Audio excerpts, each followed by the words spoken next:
왜 어떤 사람은 쓰임받고 어떤 사람은 안 될까요? 여러분, 오늘 저는 모든 크리스천이 한 번쯤 품어봤을 질문에 대해 이야기하려고 합니다. 나도 하나님께 쓰임받을 수 있을까? 교회에 가면 이런 분들이 있습니다. 특별히 쓰임받는 분들입니다. 기도하면 응답받고 전도하면 열매가 나고 섬기면 축복이 따릅니다. 하나님께서 그 사람과 함께 하시는 것이 눈에 보입니다. 반면 이런 분들도 있습니다. 열심히 하는데 열매가 없습니다.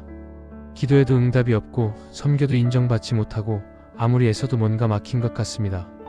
왜 이런 차이가 생길까요? 혹시 하나님이 편애하시는 걸까요? 아닙니다. 혹시 은사의 차이일까요? 그것만은 아닙니다. 혹시 환경의 차이일까요? 그것도 아닙니다. 성경을 보면 하나님께서 사용하신 사람들에게는 공통된 특징이 있었습니다. 그들은 특별한 능력이 있어서 쓰임받은 것이 아닙니다. 특별한 자격이 있어서 쓰임받은 것이 아닙니다. 그들에게는 하나님이 찾으시는 특징이 있었습니다. 모세는 말을 잘 못했습니다. 그런데 하나님은 그를 통해 이스라엘을 이끌어내셨습니다. 다윗은 막내였습니다. 그런데 하나님은 그를 이스라엘의 위대한 왕으로 세우셨습니다. 요셉은 노예였습니다. 그런데 하나님은 그를 애굽의 총리로 높이셨습니다. 다니엘은 포로였습니다. 그런데 하나님은 그를 바벨론의 총리로 세우셨습니다. 이들에게는 무엇이 있었을까요? 하나님이 찾으시는 그 특징이 무엇일까요? 오늘 저는 성경에서 발견한 하나님이 사용하시는 사람의 7가지 특징을 여러분과 나누려고 합니다. 이 7가지를 알면 여러분도 하나님께 쓰임받는 삶을 살 수 있습니다. 나이가 많아도 괜찮습니다. 능력이 없어도 괜찮습니다. 배경이 없어도 괜찮습니다. 하나님은 지금도 쓰임받을 사람을 찾고 계십니다. 역대하 16장 9절입니다. 여호와의 눈은 온 땅을 두루 감찰하사 자기를 향하여 마음이 온전한 자를 위하여 능력을 베푸시나니. 하나님의 눈은 온 땅을 두루 감찰하고 계십니다. 마음이 온전한 자를 찾고 계십니다. 그런 사람을 위해 능력을 베푸시려고 기다리고 계십니다. 여러분이 그 사람이 될 수 있습니다. 자, 지금부터 120분 동안 집중해서 들어주시기 바랍니다. 모세의 겸손. 하나님이 사용하시는 사람의 첫 번째 특징은 겸손입니다. 민수기 12장 3절입니다. 이 사람 모세는 온유함이 지면의 모든 사람보다 더하더라. 성경은 모세가 지면의 모든 사람보다 더 온유했다고 말합니다. 온유하다는 것은 겸손하다는 뜻입니다. 모세는 세상에서 가장 겸손한 사람이었습니다. 그런데 모세의 배경을 생각해 보십시오. 모세는 애굽의 궁전에서 자랐습니다. 바로의 공주의 아들로 양육되었습니다. 애굽의 모든 학문을 배웠습니다. 사도행전 7장 22절에 보면 모세가 애굽 사람의 모든 지혜를 배워 그의 말과 하는 일이 능하더라고 했습니다. 모세는 잘난 것이 많은 사람이었습니다. 학벌도 있고 배경도 있고 능력도 있었습니다. 그런데 하나님은 40년 동안 광야에서 양을 치게 하셨습니다. 왜일까요? 겸손을 배우게 하시려는 것이었습니다. 애굽 궁전의 왕자가 광야의 목동이 되었습니다. 모든 것을 가졌던 사람이 아무것도 없는 사람이 되었습니다. 40년 동안 양과 함께 지냈습니다. 그 40년이 모세를 겸손하게 만들었습니다. 그리고 80세가 되었을 때 하나님이 모세를 부르셨습니다. 떨기나무 불꽃 가운데서 부르셨습니다. 출애굽기 3장 10절입니다. 이제 내가 너를 바로에게 보내어 너에게 내 백성 이스라엘 자손을 애굽에서 인도하여 내게 하리라. 그런데 여러분, 모세의 반응이 놀랍습니다. 40년 전의 모세였다면 어떻게 반응했을까요? 그때와 지금 무엇이 달라졌을까요? 겸손해진 모세. 40년 전의 모세를 보겠습니다. 출애굽기 2장 11-12절입니다. 모세가 장성한 후에 한 번은 자기 형제들에게 나가서 그들이 고역함을 보더니 어떤 애굽 사람이 자기 형제인 히브리 사람 하나를 치는 것을 보고 좌우를 살피고 사람이 없음을 보고는 그 애굽 사람을 쳐 죽여 모래 속에 감추니라. 40년 전의 모세는 자신의 힘으로 민족을 구하려 했습니다. 스스로 나섰습니다. 애굽 사람을 쳐 죽였습니다. 자기 방법으로 일을 해결하려 했습니다. 결과가 어떻게 되었습니까? 실패했습니다. 도망가야 했습니다.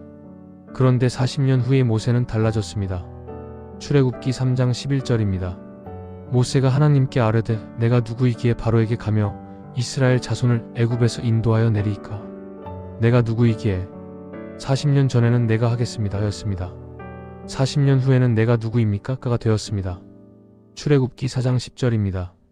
모세가 여호와께 아뢰되 오 주여, 나는 본래 말을 잘하지 못하는 자라 주께서 주의 종에게 명령하신 후에도 역시 그러하니 나는 입이 뻣뻣하고 혀가 둔한 자니이다.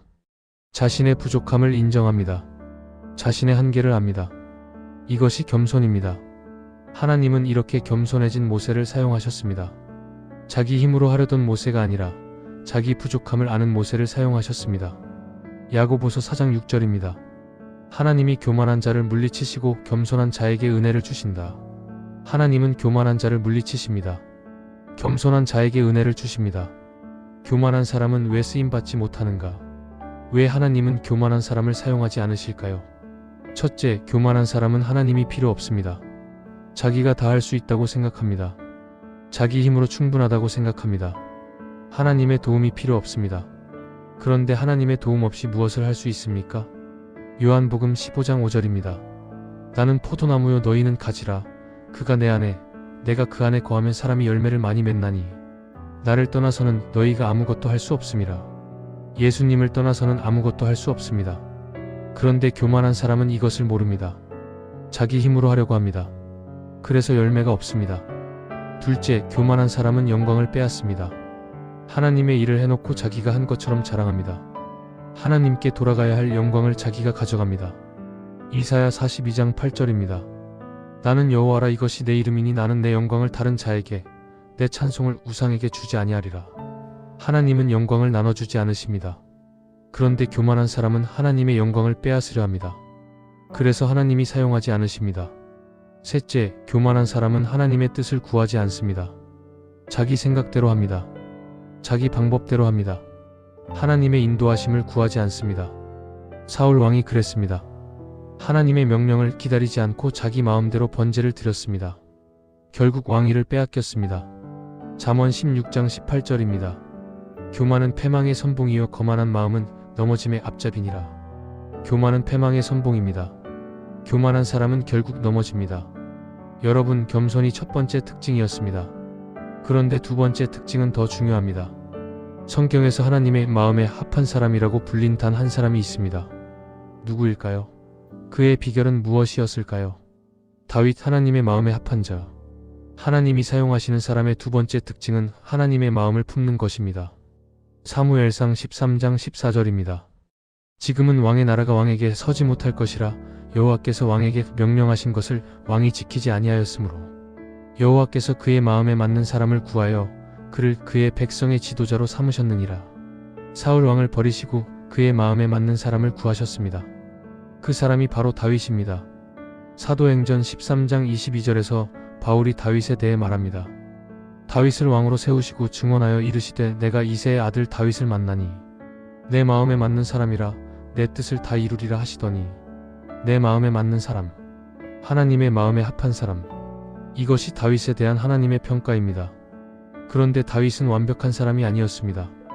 밧세바와 간음했습니다. 우리아를 죽였습니다. 큰 죄를 지었습니다.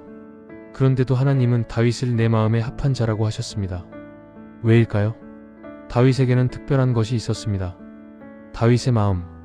다윗은 하나님을 갈망했습니다. 시편 42장 1-2절입니다.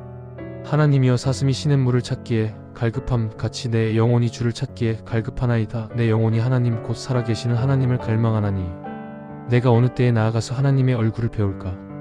다윗의 영혼은 하나님을 갈망했습니다. 사슴이 시냇물을 찾듯이 하나님을 찾았습니다. 하나님의 얼굴을 뵙기를 원했습니다. 이것이 다윗의 마음이었습니다. 다윗은 하나님을 기뻐했습니다. 시편 37장 4절입니다. 또 여호와를 기뻐하라. 그가 내 마음의 소원을 내게 이루어 주시리로다. 다윗은 여호와를 기뻐했습니다. 하나님을 예배하는 것을 기뻐했습니다.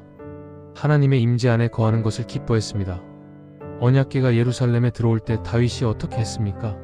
옷을 벗고 춤을 추었습니다. 왕의 체면도 입고 기뻐 뛰었습니다.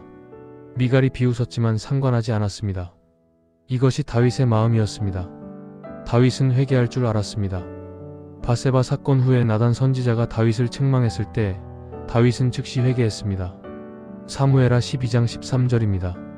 다윗이 나단에게 이르되 내가 여호와께 죄를 범하였노라. 변명하지 않았습니다. 핑계 대지 않았습니다. 즉시 인정하고 회개했습니다. 시편 51편 전체가 다윗의 회개 시편입니다. 10절을 보겠습니다. 하나님이여 내 속에 정한 마음을 창조하시고 내 안에 정직한 영을 새롭게 하소서. 다윗은 깊이 회개했습니다. 정한 마음을 구했습니다. 정직한 영을 구했습니다. 이것이 다윗의 마음이었습니다. 여러분, 여기서 중요한 차이가 있습니다. 사울도 죄를 지었습니다. 다윗도 죄를 지었습니다. 그런데 사울은 버림받았고 다윗은 용서받았습니다. 무엇이 달랐을까요? 사울과 다윗의 차이. 사울도 죄를 지었습니다. 사무엘상 15장에서 사울은 하나님의 명령을 어기고 아말렉 왕 아각과 좋은 가축들을 살려두었습니다. 사무엘이 책망했을 때 사울이 뭐라고 했습니까? 사무엘상 15장 20-21절입니다. 사울이 사무엘에게 이르되 나는 실로 여호와의 목소리를 청종하여 여호와께서 보내신 길로 가서 아말렉 왕 아각을 끌어왔고 아말렉 사람들을 진멸하였으나 백성이 길갈에서 당신의 하나님 여호와께 제사하려 하여 마땅히 멸할 것 중에서 가장 좋은 양과 소를 끌어왔나이다. 사울은 변명했습니다. 백성이 그랬습니다. 책임을 전가했습니다. 심지어 당신의 하나님이라고 했습니다. 나의 하나님이 아니라 당신의 하나님입니다. 하나님과의 관계가 끊어져 있었습니다. 사무엘상 15장 24절에서 사울이 회개하는 것처럼 보입니다. 사울이 사무엘에게 이르되 내가 범죄하였나이다. 내가 여호와의 명령과 당신의 말씀을 어긴 것은 내가 백성을 두려워하여 그들의 말을 청종하였음이니이다. 그런데 바로 다음에 뭐라고 합니까? 30절입니다. 사울이 이르되 내가 범죄하였을지라도 청하건대 내 백성 이스라엘의 장로들 앞과 이스라엘 앞에서 나를 높이사 나와 함께 돌아가서 내가 당신의 하나님 여호와께 경배하게 하소서. 장로들 앞에서 나를 높이사. 사울의 관심은 자기 체면이었습니다. 백성 앞에서 창피당하지 않는 것이었습니다. 진정한 회개가 아니었습니다. 다윗은 달랐습니다. 시편 51편 4절입니다. 내가 주께만 범죄하여 주의 목전에 악을 행하였사오니. 다윗은 하나님 앞에서의 죄를 인정했습니다. 사람 앞에서의 체면이 아니라 하나님과의 관계를 회복하기를 원했습니다. 이것이 차이입니다. 사울은 자기 자신을 사랑했습니다. 다윗은 하나님을 사랑했습니다. 사울은 체면을 구했습니다. 다윗은 하나님의 마음을 구했습니다. 그래서 사울은 버림받았고 다윗은 용서받았습니다. 요셉의 인내. 하나님이 사용하시는 사람의 세 번째 특징은 인내입니다. 여러분, 요셉만큼 억울한 일을 당한 사람이 있을까요? 형들에게 팔렸고 누명을 쓰고 감옥에 갇혔습니다. 그런데도 요셉은 원망하지 않았습니다. 어떻게 그럴 수 있었을까요? 요셉의 이야기를 보겠습니다. 요셉은 17세의 형들에게 팔렸습니다. 아버지가 가장 사랑하는 아들이었는데 형들의 시기로 노예로 팔렸습니다. 창세기 37장 28절입니다. 그때 미디안 사람 상인들이 지나가고 있는지라 그들이 요셉을 구덩이에서 끌어올리고 은 20에 그를 이스마엘 사람들에게 팔매 그 상인들이 요셉을 데리고 애굽으로 갔더라. 은 20개에 팔렸습니다. 인신매매를 당했습니다. 애굽에서 보디발의 집에서 종이 되었습니다. 그런데 하나님이 함께 하셔서 모든 일이 형통했습니다. 가정 총무가 되었습니다. 그런데 보디발의 아내가 요셉을 유혹했습니다. 요셉이 거절하자 누명을 씌웠습니다. 강간 미수라는 누명을 쓰고 감옥에 갇혔습니다. 창세기 39장 20절입니다. 요셉의 주인이 그를 잡아 왕의 죄수를 가두는 감옥에 넣은지라. 억울하지 않았겠습니까? 죄도 없이 감옥에 갇혔습니다. 의를 행했는데 벌을 받았습니다. 감옥에서 술 맡은 관원장의 꿈을 해석해 주었습니다. 풀려나면 자기를 기억해달라고 부탁했습니다. 그런데 관원장은 요셉을 잊어버렸습니다. 창세기 40장 23절입니다. 그러나 술 맡은 관원장은 요셉을 기억하지 아니하고 그를 잊었더라. 2년을 더 기다려야 했습니다. 총 13년을 기다렸습니다. 17세에 팔려서 30세에 총리가 되었습니다. 13년 동안 종과 죄수로 살았습니다. 요셉이 인내할 수 있었던 이유 4000-4500. 요셉은 어떻게 13년을 인내할 수 있었을까요? 첫째, 하나님이 함께 하심을 알았습니다. 창세기 39장 2절입니다. 여호와께서 요셉과 함께 하심으로 그가 형통한 자가 되어. 창세기 39장 21절입니다. 여호와께서 요셉과 함께 하시고 그에게 인자를 더하사. 종이 되었을 때도 감옥에 갇혔을 때도 하나님은 요셉과 함께 계셨습니다. 요셉은 이것을 알았습니다. 그래서 환경에 흔들리지 않았습니다. 둘째, 하나님의 계획을 믿었습니다. 요셉은 어릴 때 꿈을 꾸었습니다. 해와 달과 별들이 자기에게 절하는 꿈이었습니다. 그 꿈이 하나님께서 주신 비전이었습니다. 비록 현실은 노예였고 죄수였지만 요셉은 하나님의 계획이 있음을 믿었습니다. 지금 이해할 수 없어도 하나님께서 뜻이 있으심을 믿었습니다. 셋째, 원망하지 않았습니다. 창세기 50장 19-20절에서 요셉이 형들에게 말합니다. 요셉이 그들에게 이르되 두려워하지 마소서, 내가 하나님을 대신하리이까. 당신들은 나를 해하려 하였으나 하나님은 그것을 선으로 바꾸사 오늘과 같이 많은 백성의 생명을 구원하게 하시려 하셨나니, 당신들은 나를 해하려 하였으나 하나님은 그것을 선으로 바꾸사. 요셉은 형들을 원망하지 않았습니다. 하나님께서 악을 선으로 바꾸셨음을 알았습니다. 모든 일에 하나님의 섭리가 있었음을 깨달았습니다. 여러분, 요셉의 인내가 어떤 결과를 가져왔는지 아십니까? 13년의 기다림 끝에 요셉은 어디에 서게 되었을까요? 인내 열매. 창세기 41장 39-40절입니다. 바로가 요셉에게 이르되 하나님이 이 모든 것을 내게 알게 하셨은즉 너와 같이 명철하고 지혜 있는 자가 없도다. 너는 내 집을 다스리라. 내 백성이 다 내 명령에 복종하리니 나는 너보다 높은 것이 왕이뿐이니라. 요셉은 애굽의 총리가 되었습니다. 바로 다음 가는 사람이 되었습니다. 노예에서 총리가 되었습니다. 죄수에서 통치자가 되었습니다. 그리고 이스라엘 민족을 기근에서 구했습니다. 형들도 살리고 아버지도 살리고 온 민족을 살렸습니다. 만약 요셉이 인내하지 못했다면 어떻게 되었을까요? 보디발의 집에서 자기 억울함만 호소했다면, 감옥에서 원망하고 포기했다면, 하나님을 원망하고 믿음을 버렸다면 총리가 될 수 없었을 것입니다. 민족을 구할 수 없었을 것입니다. 야고보서 1장 4절입니다. 인내를 온전히 이루라. 이는 너희로 온전하고 구비하여 조금도 부족함이 없게 하려 함이라. 인내가 온전히 이루어져야 합니다. 그래야 온전하고 구비하여 부족함이 없게 됩니다. 하나님은 인내를 통해 우리를 연단하십니다. 인내를 통해 우리를 준비시키십니다. 인내의 시간을 통과한 자를 하나님은 사용하십니다.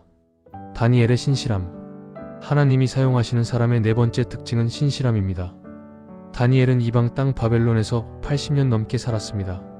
왕이 4번이나 바뀌었습니다. 그런데도 다니엘은 흔들리지 않았습니다. 어떻게 그럴 수 있었을까요? 다니엘은 10대 후반에 바벨론의 포로로 끌려갔습니다. 예루살렘이 멸망하고 성전이 무너지고 백성이 포로가 되었습니다. 그런 상황에서 다니엘은 어떻게 했을까요? 다니엘 1장 8절입니다. 다니엘은 왕의 음식과 그가 마시는 포도주로 자기를 더럽히지 아니하리라 뜻을 정하고 자기를 더럽히지 아니하도록 환관장에게 구하니, 다니엘은 뜻을 정했습니다. 왕의 음식으로 자기를 더럽히지 않겠다고 결단했습니다. 왕의 음식을 먹는 것이 왜 문제였을까요? 그것은 우상에게 바쳐진 음식이었기 때문입니다. 율법에 어긋나는 음식이었기 때문입니다. 다니엘은 포로의 신분이었습니다. 왕의 명령을 거역하면 죽을 수도 있었습니다.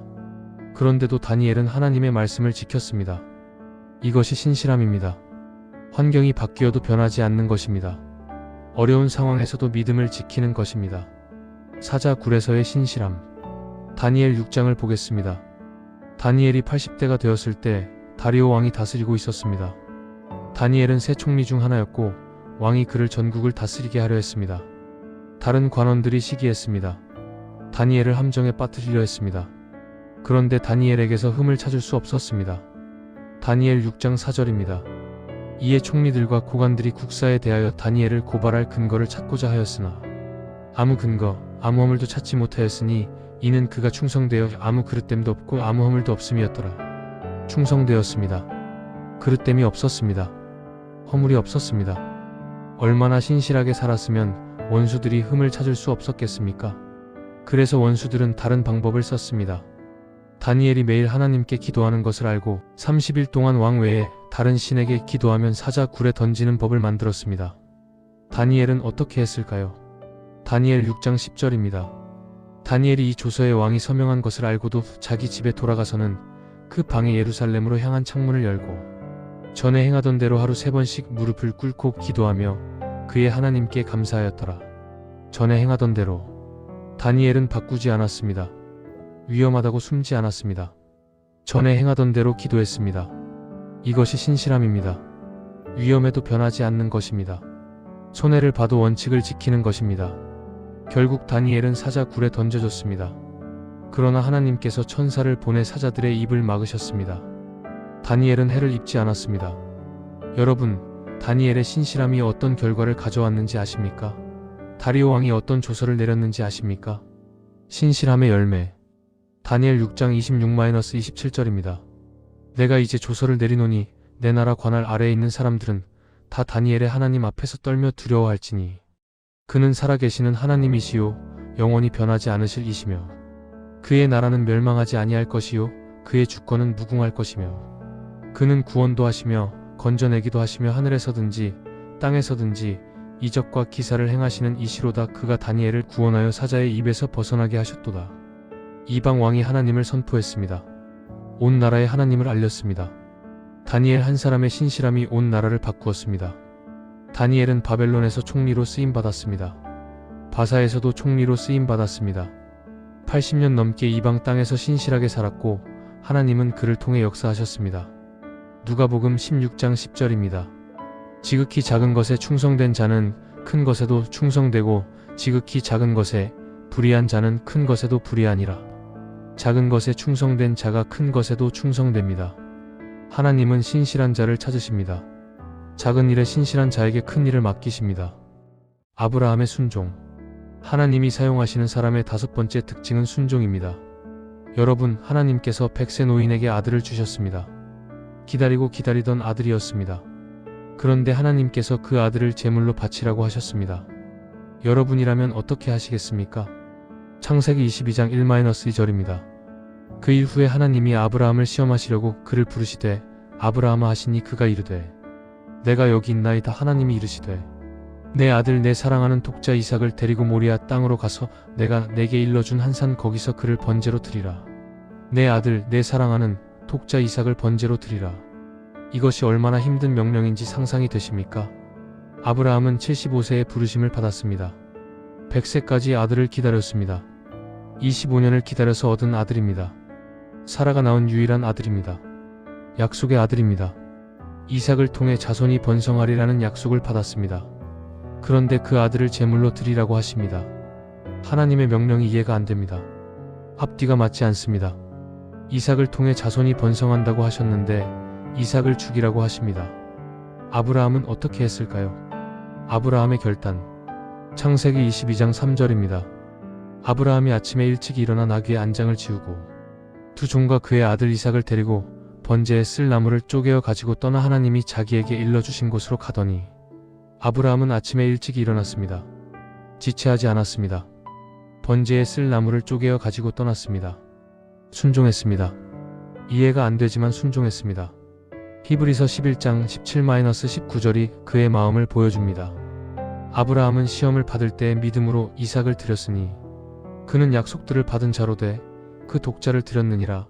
그에게 이미 말씀하시기를 내 자손이라 칭할 자는 이삭으로 말미암으리라 하셨으니 그가 하나님이 능히 이삭을 죽은 자 가운데서 다시 살리실 줄로 생각한지라.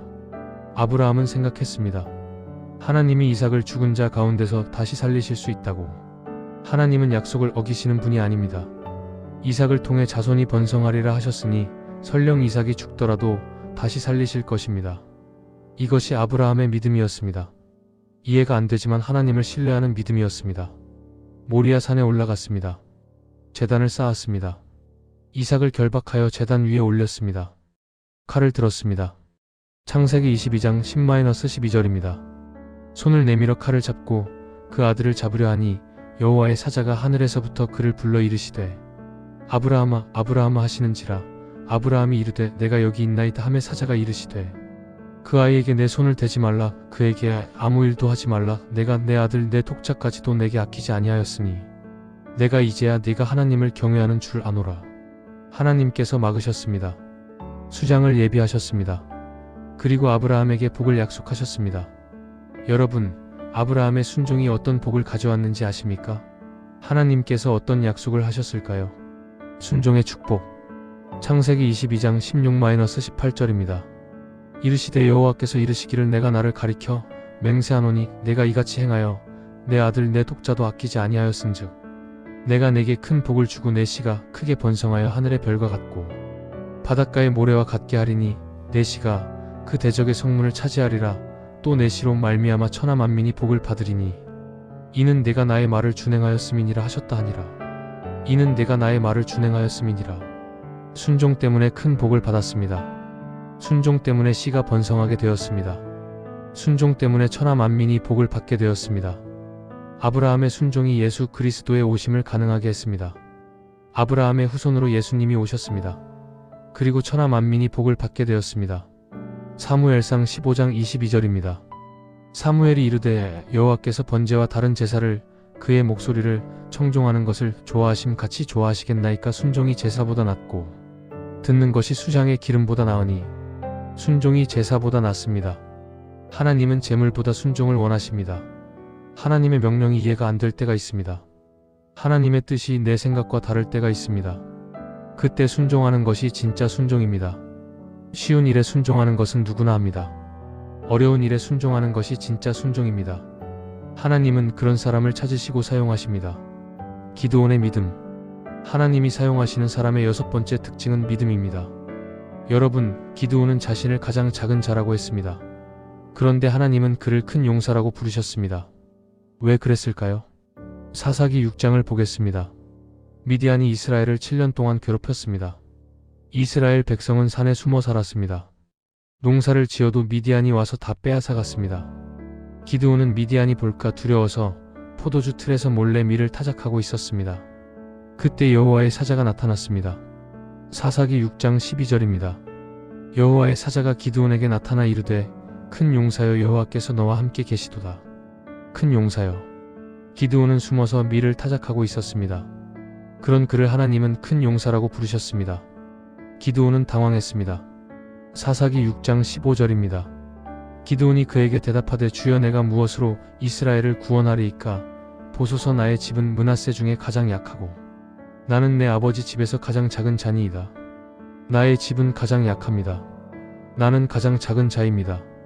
기드온은 자신을 작게 보았습니다. 그러나 하나님은 그를 크게 보셨습니다. 사사기 6장 16절입니다. 여호와께서 그에게 이르시되 내가 반드시 너와 함께 하리니 내가 미디안 사람 치기를 한 사람을 치듯 하리라. 내가 반드시 너와 함께 하리니. 이것이 핵심입니다. 기드온의 능력이 아닙니다. 하나님이 함께 하시는 것입니다. 300명으로 13만 5천을 이기다. 기드온이 군대를 모았습니다. 3만 2천 명이 모였습니다. 그런데 미디안 군대는 13만 5천 명이었습니다. 하나님이 말씀하셨습니다. 사사기 7장 2절입니다. 여호와께서 기드온에게 이르시되 너를 따르는 백성이 너무 많으니 내가 그들의 손에 미디안 사람을 넘겨주지 아니하리라. 이는 이스라엘이 나를 거슬러 스스로 자랑하기를 내 손이 나를 구원하였다 할까 함이니라. 너무 많다고 하셨습니다. 줄이라고 하셨습니다. 두려운 자는 돌아가게 했더니 2만 2천 명이 돌아갔습니다.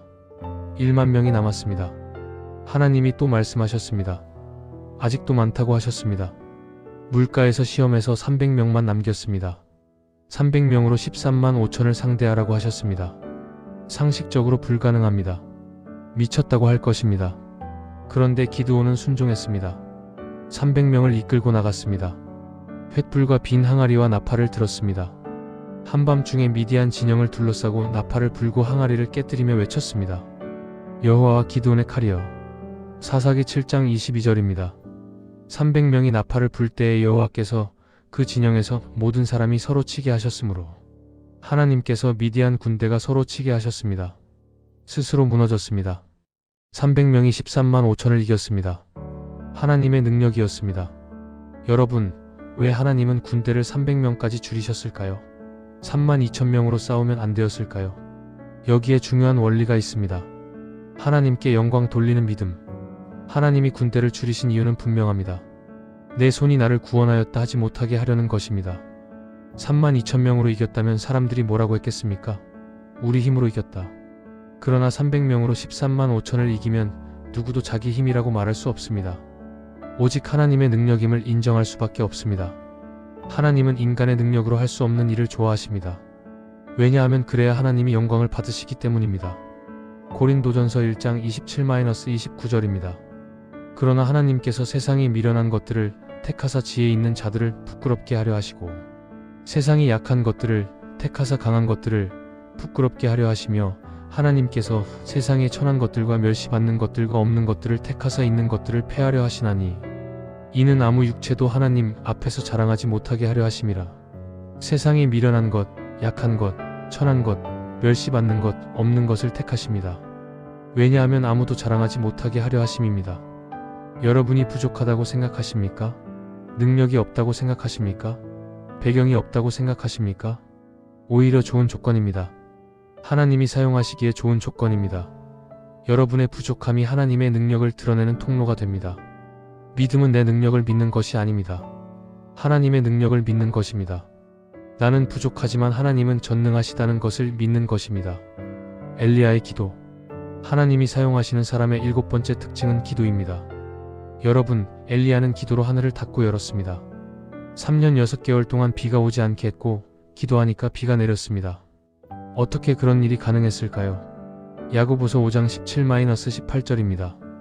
엘리야는 우리와 성정이 같은 사람이로되 그가 비가 오지 않기를 간절히 기도한즉 3년 6개월 동안 땅에 비가 오지 아니하고 다시 기도하니 하늘이 비를 주고 땅이 열매를 맺었느니라. 엘리야는 우리와 성정이 같은 사람이로되 엘리야는 특별한 사람이 아니었습니다.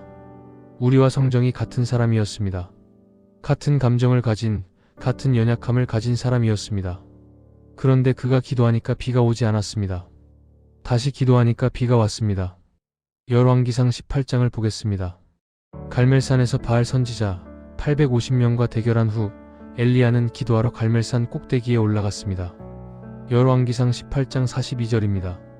아합은 먹고 마시러 올라가고 엘리야는 갈멜 산 꼭대기에 올라가서 땅에 꿇어 엎드려 자기 얼굴을 무릎 사이에 넣고 엘리야는 꿇어 엎드렸습니다. 얼굴을 무릎 사이에 넣었습니다. 간절히 기도했습니다. 종에게 말했습니다. 바다 쪽을 바라보라고. 종이 갔다 와서 말했습니다. 아무것도 없습니다. 엘리야가 말했습니다. 다시 가보라. 7번을 갔습니다. 열왕기상 18장 44절입니다. 7번째에 그가 말하되 바다에서 사람의 손만 한 작은 구름이 일어나나이다. 손바닥만 한 작은 구름이 일어났습니다. 그리고 곧 하늘이 구름과 바람으로 거머쥐며 큰 비가 내렸습니다. 기도의 능력. 엘리야의 기도가 하늘을 움직였습니다. 왜 기도가 이렇게 능력이 있을까요? 첫째, 기도는 하나님의 능력에 연결되는 것이기 때문입니다. 기도는 내 힘으로 하는 것이 아닙니다. 전능하신 하나님의 능력을 구하는 것입니다. 하나님의 능력에는 한계가 없습니다. 마태복음 7장 7-8절입니다. 구하라 그리하면 너희에게 주실 것이요 찾으라 그리하면 찾아낼 것이요 문을 두드리라 그리하면 너희에게 열릴 것이니 구하는 이마다 받을 것이요 찾는 이는 찾아낼 것이요 두드리는 이에게는 열릴 것이니라. 구하면 주십니다. 찾으면 찾습니다. 두드리면 열립니다. 이것이 기도의 약속입니다. 둘째, 기도는 하나님의 뜻에 동참하는 것이기 때문입니다. 엘리야가 비를 구한 것은 자기 욕심이 아니었습니다. 하나님께서 비를 주시겠다고 약속하셨기 때문입니다. 열왕기상 18장 1절입니다. 여호와의 말씀이 엘리야에게 임하니라. 이르시되 가서 아합에게 보이라. 내가 지면에 비를 내리리라. 하나님께서 비를 내리시겠다고 약속하셨습니다. 엘리야는 그 약속을 붙잡고 기도한 것입니다. 기도는 하나님의 뜻을 이 땅에 이루는 도구입니다. 하나님의 계획에 동참하는 것입니다. 셋째, 기도는 하나님과의 관계를 깊게 하기 때문입니다. 엘리야는 늘 하나님과 교제했습니다. 열왕기상 17장 1절에서 엘리야가 자신을 소개합니다. 내가 섬기는 이스라엘의 하나님 여호와께서 살아계심을 두고 맹세하노니 내가 섬기는 여호와. 엘리야는 하나님을 섬기는 자였습니다. 하나님 앞에 서 있는 자였습니다. 늘 하나님과 교제하는 자였습니다. 기도하는 사람은 하나님과 친밀해집니다. 하나님의 마음을 압니다. 하나님의 뜻을 분별합니다. 그래서 기도가 응답받습니다. 여러분, 지금까지 7가지 특징을 살펴봤습니다. 겸손, 하나님의 마음, 인내, 신실함, 순종, 믿음, 기도. 그런데 가장 중요한 질문이 남았습니다. 어떻게 해야 이런 사람이 될 수 있을까요? 지금부터 쓰임받는 사람이 되는 법. 여러분, 7가지 특징을 다시 정리해 보겠습니다. 겸손 모세처럼 자기 부족함을 아는 것. 하나님의 마음 다윗처럼 하나님을 갈망하는 것. 인내 요셉처럼 환경에 흔들리지 않는 것. 신실함 다니엘처럼 변하지 않는 것. 순종 아브라함처럼 이해 안 되어도 따르는 것. 믿음 기드온처럼 하나님의 능력을 의지하는 것. 기도 엘리야처럼 하나님과 교제하는 것. 이 7가지가 하나님이 사용하시는 사람의 특징입니다. 그런데 이것을 듣고 이렇게 생각하실 수 있습니다. 나는 겸손하지 못해. 나는 인내심이 없어. 나는 믿음이 약해. 여러분, 낙심하지 마십시오.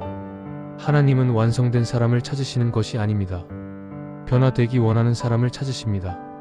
모세도 처음부터 겸손하지 않았습니다. 40년 광야 훈련을 통해 겸손해졌습니다. 다윗도 처음부터 완벽하지 않았습니다. 실패하고 회개하며 하나님의 마음을 배웠습니다. 요셉도 처음부터 인내하지 않았습니다. 13년의 고난을 통해 인내를 배웠습니다. 하나님은 과정 중에 있는 사람을 사용하십니다. 완벽해질 때까지 기다리시는 것이 아닙니다. 지금 여러분의 상태 그대로 하나님께 나아가십시오. 주님, 저를 겸손하게 해주세요. 주님, 저에게 주님의 마음을 주세요. 주님, 저에게 인내를 주세요. 주님, 저를 신실하게 해주세요. 주님, 순종하게 해주세요. 주님, 믿음을 더해주세요. 주님, 기도하는 사람이 되게 해주세요. 이렇게 구하면 하나님께서 역사하십니다. 여러분을 빚으십니다. 변화시키십니다. 그리고 사용하십니다. 하나님은 지금도 찾고 계십니다. 여러분, 오늘 120분 동안 하나님이 사용하시는 사람의 7가지 특징을 살펴봤습니다. 다시 한번 말씀드립니다. 역대하 16장 9절입니다. 여호와의 눈은 온 땅을 두루 감찰하사 자기를 향하여 마음이 온전한 자를 위하여 능력을 베푸시나니. 하나님의 눈은 지금도 온 땅을 두루 감찰하고 계십니다. 마음이 온전한 자를 찾고 계십니다. 그런 사람을 위해 능력을 베푸시려고 기다리고 계십니다. 여러분이 그 사람이 될 수 있습니다. 나이가 많으십니까? 상관없습니다. 모세는 80세에 부르심을 받았습니다. 능력이 없으십니까? 상관없습니다. 기드온은 가장 작은 자였습니다. 배경이 없으십니까? 상관없습니다. 다윗은 막내였습니다. 과거에 실패했습니까? 상관없습니다. 베드로는 예수님을 3번 부인했지만 초대 교회의 기둥이 되었습니다.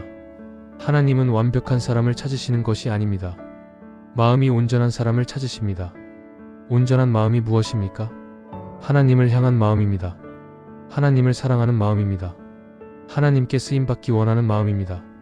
하나님의 뜻을 이루기 원하는 마음입니다. 이런 마음이 있으면 하나님이 능력을 베푸십니다. 부족한 부분을 채우십니다. 연약한 부분을 강하게 하십니다. 오늘 결단하십시오. 여러분, 오늘 결단하십시오. 주님, 저를 사용해 주세요. 이 기도를 드리십시오. 하나님은 기다리고 계십니다. 여러분이 손을 들기를 기다리고 계십니다. 여러분이 헌신하기를 기다리고 계십니다. 이사야 6장 8절입니다. 내가 또 주의 목소리를 들으니 이르시되 내가 누구를 보내며 누가 우리를 위하여 갈고 하시니. 그때 내가 이르되 내가 여기 있나이다, 나를 보내소서. 내가 여기 있나이다, 나를 보내소서. 이것이 이사야의 응답이었습니다. 이것이 하나님이 찾으시는 응답입니다. 여러분도 오늘 이렇게 응답하십시오. 내가 여기 있나이다, 나를 보내소서. 내가 여기 있나이다, 나를 사용하소서. 내가 여기 있나이다, 나를 빚으소서. 하나님은 여러분의 이 고백을 들으시고 역사하실 것입니다. 남은 인생이 달라질 것입니다. 하나님의 도구로 사용될 것입니다. 하나님의 나라를 위해 쓰임받을 것입니다. 이것이 가장 가치 있는 삶입니다. 이것이 가장 보람 있는 삶입니다. 이것이 영원히 남는 삶입니다. 오늘 이 말씀이 여러분의 삶을 변화시키는 전환점이 되기를 바랍니다. 하나님이 사용하시는 사람이 되십시오. 겸손하고 하나님의 마음을 품고 인내하고 신실하고 순종하고 믿음을 가지고 기도하는 사람이 되십시오. 하나님은 그런 여러분을 통해 놀라운 일을 행하실 것입니다. 오늘 말씀이 여러분에게 큰 도전과 소망이 되기를 예수님의 이름으로 축원합니다. 구독과 좋아요 꼭 눌러주세요. 감사합니다.